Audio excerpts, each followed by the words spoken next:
Yeah. Michael Phelps, we've been talking about gold medalist, Olympic gold medalist Michael Phelps racing a shark. So here's the video. Look, Rob's ready to go. Let me tease it, Rob. Let me tease it. So a lot of talk about it. Michael Phelps lost. However, it was not against a real shark. It was a hologram. I like to call it the Tupac version of a shark. So he had on a shark tail that acted like they did a replica tail that acted like a shark tail. He had on a bodysuit that was similar to sharks' skin, so that he could get the best or the maximum effect or speed possible for the race. But he wasn't even racing against a real shark. It was simulated, and he lost basically against nothing because there was not a shark. But I did read that Michael Phelps said that initially when he signed on, he did want to be up against an actual shark, but they shut it down. Yeah, because he's got a baby. Are they really going to let him do Boomer that? won't. He can't. And Discovery doesn't want a shark attack during Shark Week on a human, right? I want to hear Rob was angry. By the way, Rob Karl Marx, somebody said Rob Karl Marx is so cool. The man with 3 first names, says Glenn. Go ahead. Hey, Glenn's look cool. at Rob. I like Glenn. So let me go back. Let me go back. When you guys think of, think of the great brands in TV that are out there, right? Yes. The Discovery Channel would be one of those great brands. Absolutely. Because growing up, there was a bunch of stuff on TV, and as a kid, I was just interested in the world, right? Yeah. So I would put on the Discovery Channel. I'm a big geek, right? And I'd love to watch, all their documentaries on lions and insects. Anything in the natural world, you put on the Discovery Channel, and it would take you places. Yeah. Then something happened, and they just started going in all sorts of crazy directions. And I think that in 2013, when they had the fake documentary about Megalodon, I don't even recall. And I knew, I was like, in my world, I was like, okay, that's dumb.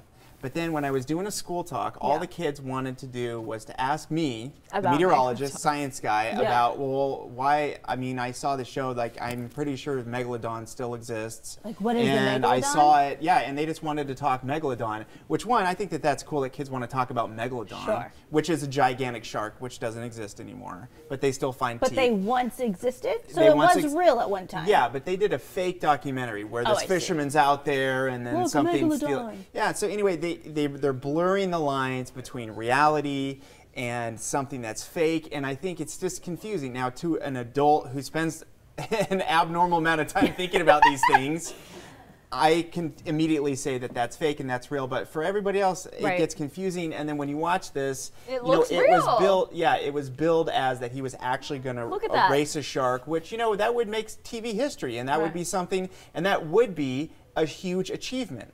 But all they really did was have a bunch of people on a computer make a fake shark and have them race that. And I just don't think that that's really what the Discovery Channel needs to be doing. I think that there are a lot of smart people there. And I think that it damages their brand, it confuses kids, and I just think that it was dumb. But what's the argument with I television? Appreciate your honesty. I appreciate it. No, and I absolutely agree. But as I'm sitting here hearing the stories, we've talked about it a lot this morning, then I step back and go, well, it's not just them, oh, there's a hologram. Whoops, that's us live. It's not just that. That takes a lot of time and technology. We're entering this new world where these kids aren't captivated. I can't say everyone, but not everyone is just captivated by lions chasing each other anymore. But they did present it like it was going to be real. So it was more the marketing that you're frustrated by. Right, exactly. If they would have said, we're using technology to see if Michael Phelps is at the speed of the shark. Okay, here's an advertising campaign. Shark Week. Everybody loves Shark Week. I grew up watching Shark Week, and when I was a kid, they had sharks. They had real sharks. They had sharks that you could, through the video, see with a cage. You're always learning something new. And I think that this is where there's no scientists in the room. There's a bunch of producers and people that are running the channel, and they're in a boardroom, and they're like, what should we do this year?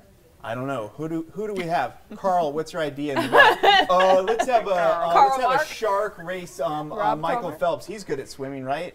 Yeah, I like that. Make it happen, and then they go out to lunch. So if they were open about it and said, "Hey, we're using technology. Michael Phelps is going to be testing his limits against the speed of a shark," we would have been okay with that. Or exactly. Or what about could Michael Phelps beat beat a shark in a race. Find out. Right. But they didn't do it that way. They said he's going to be racing a shark, but that's not really what happened. So did you feel cheated is the question. Oh, yeah. And here's the thing.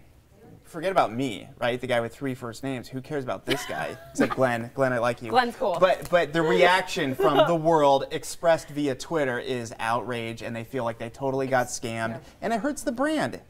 We'll see if they come back next year really quick, because I know we're getting really close.